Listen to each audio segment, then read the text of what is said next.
એ બહુ સારું કહેવાય. માફી માંગી લીધી તો એને લાગ્યું કે મારી ક્યાંક ભૂલ થઈ ગઈ છે અને માફી માંગી લીધી તો સારી વ્યક્તિ કહેવાય નહીં. મુખ્યમંત્રી શ્રી સાહેબને અમે એક આવેદનપત્ર આપ્યું છે.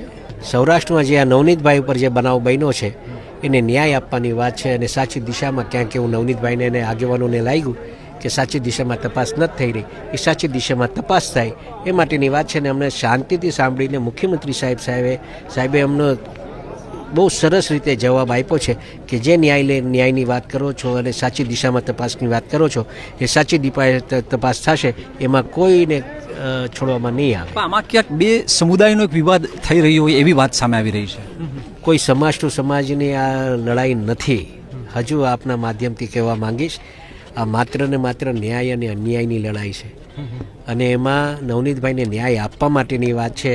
અને ન્યાય આપવા માટે અમે મુખ્યમંત્રી સાહેબ સાથે મળ્યા હતા અને સાચી દિશા સાચું હોય એ કરવાનું છે. કોઈ ખોટું કરવા અમે માંગતા નથી, કોઈ રાજકીય દાવપેચી લેવા માંગતા નથી. અને અમારા સમાજને સ્પષ્ટ કહેવામાં આવ્યું છે, હું કહું છું કે આજ પછી કોઈ પણ આપણે કોઈ સમાજની બેનો દીકરીઓને ખોટી રીતે ટીકા ટિપ્પણી ન કરીને સોશિયલ મીડિયામાં એ ન કરીએ, જેના કારણે આપણી જે તપાસ છે એ ઊંધા રસ્તે વહી જાય. માયાભાઈએ માફી માંગી લીધી હતી, તમારે શું કહેવું છે? એ બહુ સારું કહેવાય. માફી માંગી લીધી તો એને લાગ્યું કે મારી ક્યાંક ભૂલ થઈ ગઈ છે અને માફી માંગી લીધી તો સારી વ્યક્તિ કહેવાય નહીં. એ સારું કહેવાય.